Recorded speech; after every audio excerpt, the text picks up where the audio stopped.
जय हिंद दोस्तों, मैं सतीश स्वागत करता हूं आपके channel exam practice with Satish में। तो आज की वीडियो काफ़ी इंपॉर्टेंट होने वाली है क्योंकि मैं आज लेकर के आया हूं केवीएस पेडागॉजी एमसीक्यू सीरीज़ का अगला पार्ट। और इसमें हम कुछ क्वेश्चंस की प्रैक्टिस करेंगे जो आपके इम्पॉर्टेंट है आपके केवीएस एग्ज़ाम की दृष्टि से। तो बढ़ते हैं आज की वीडियो में। आज की वीडियो का पहला प्रश्न, आरंभिक किशोरावस्था में क्या होता है? What happens in early adolescence? तो किशोर वयस्कों के समान व्यवहार करते हैं और उन्होंने एक अलग पहचान बनाई है और अपने राय विचार करते हैं। माध्यमिक यौन विशेषताओं की वृद्धि विकास में तेजी आई है। शारीरिक परिवर्तन माध्यमिक यौन विशेषताओं विकास की ओर ले जाते हैं। या फिर अपोजिट जेंडर सहकर्मी समूहों के नए संबंध बनते हैं। माता पिता से एक अलग पहचान का विकास होता है। तो इस प्रश्न का जो सबसे सही उत्तर है ये है कि शारीरिक परिवर्तन जो है, इसका सही उत्तर है माध्यमिक यौन विशेषताओं की वृद्धि और विकास में तेजी आती है। Growth and development of secondary sexual characteristic are accelerated. अगला प्रश्न देखते हैं, विकास के संदर्भ में निम्नलिखित में से कौन सा कथन सही है? विकास उतना ही महत्वपूर्ण है जितना कि बच्चे की संस्कृति ग्रहण करना, क्योंकि यह एक जैविक विकास की प्रक्रिया है। परिवर्तन, निरंतरता, स्थिरता विकास की प्रक्रिया में शामिल है। तो यहाँ पर आप देख सकते हैं स्थिरता जो है वो विकास की प्रक्रिया में शामिल नहीं है, तो ये गलत हो जाता है। तो ऑप्शन नंबर एक, केवल एक, ये जो है इस प्रश्न का सही उत्तर हो जाएगा। बढ़ते हैं अगले प्रश्न की ओर। तो प्रारंभिक बाल्यावस्था किस अवधि की ओर संकेत करती है? अर्ली चाइल्डहुड की क्या एज होती है? तो आपको पता होगा प्रारंभिक और जब उत्तर बाल्यावस्था में हम बांटते हैं एज को, तो 2 से 6 वर्ष जो है प्रारंभिक बाल्यावस्था कहलाती है और 6 से 12 जो है वो उत्तर बाल्यावस्था कहलाती है। बढ़ते हैं अगले प्रश्न की ओर। मानव शरीर में विकास कैसे होता है? तो आपको पता होगा कि डेवलपमेंट कैसे होता है, सामान्य से विशिष्ट की ओर ये कैसा होता है, मानव शरीर में विकास होता है, फ्रॉम जनरल टू स्पेसिफिक। बढ़ते हैं अगले प्रश्न की ओर। विकास का शीर्षगामी सिद्धांत जो है वो क्या प्रतिपादित करता है? Cephalocaudal principle of development states that. कि विकास कहाँ से कहाँ की ओर होता है? तो विकास जो है सिर से पाँव की ओर होता है। ये विकास का शीर्षगामी सिद्धांत जो है यह बताता है हमें। बाकी जो है इसके ऑप्शन गलत हो जाते हैं। बढ़ते हैं अगले प्रश्न की ओर। तो बच्चे का समाजीकरण निम्नलिखित में से किसके माध्यम से सबसे अच्छा प्रभावित होता है? Socialisation of the child is best affected through. सामाजिक रूप से परिपक्व वयस्कों के उदाहरण के लिए छोटे बच्चों को उजागर करना। व्यवहार के सामाजिक रूप से स्वीकार छोटे बच्चों को प्रेरित करना। Introducing young children in socially acceptable ways behaviour. ये इस प्रश्न का सही उत्तर हो जाएगा कि सामाजिक रूप से जो व्यवहार के छोटे बच्चों को प्रेरित करना, ये है बच्चे का समाजीकरण। और नेताओं को उचित दिशा प्रदान करना और प्रत्यक्ष नीति परिपक्वता, ये जो है इस प्रश्न के ये जो गलत हो जाएंगे और ऑप्शन नंबर 2 इसका सही आंसर हो जाएगा। अगला प्रश्न देखते हैं। संख्या पूर्व अवधारणा का विकास ज़्यादा कम, लंबा छोटा, उच्च निम्न, high low, heavy light, more less, जब हम ये पढ़ाते हैं मैथमेटिक्स में, आपने देखा होगा ये सारी चीज़ें हम पढ़ाते हैं, तो विकास के किन पहलुओं से संबंधित है? तो भावनात्मक विकास, संज्ञानात्मक विकास, रचनात्मक या फिर सामाजिक भावनात्मक विकास। तो यह जो है तथ्य ऊपर दिए गए हैं ये कॉग्निटिव डेवलपमेंट से संबंधित है बच्चे के, क्योंकि यहाँ पर भावनात्मक विकास भी नहीं है, रचनात्मक नहीं है और सामाजिक भावनात्मक भी नहीं है। बढ़ते हैं अगले प्रश्न की ओर। द्वितीयक समाजीकरण से आपका क्या तात्पर्य है? तो यह उस बढ़ते बच्चे को संदर्भित करता है जो अपने साथियों से सामाजिक आचरण में बहुत महत्वपूर्ण सीखता है।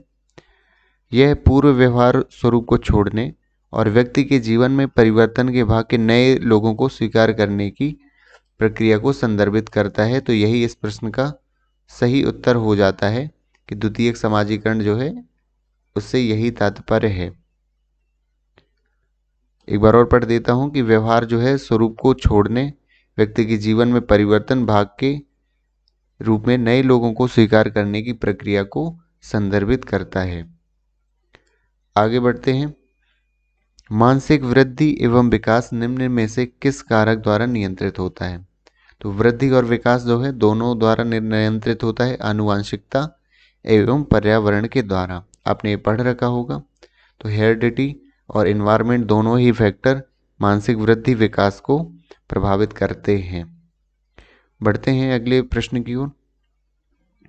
जीवन का वह चरण जो यौवन की शुरुआत में तब प्रारंभ होता है जब यौन परिपक्वता या प्रजनन की क्षमता प्राप्त हो जाती है।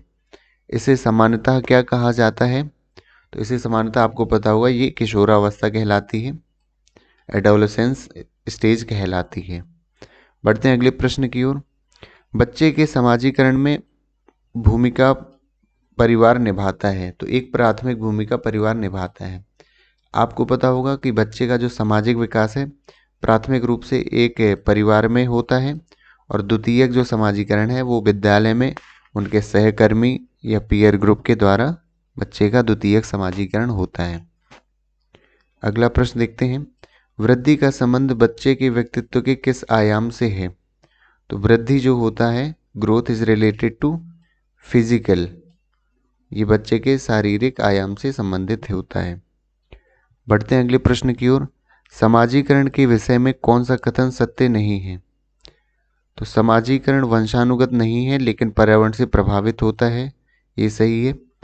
अनुकूलन और समायोजन, adaptation and adjustment are secondary objective of socialisation, तो द्वितीयक नहीं है।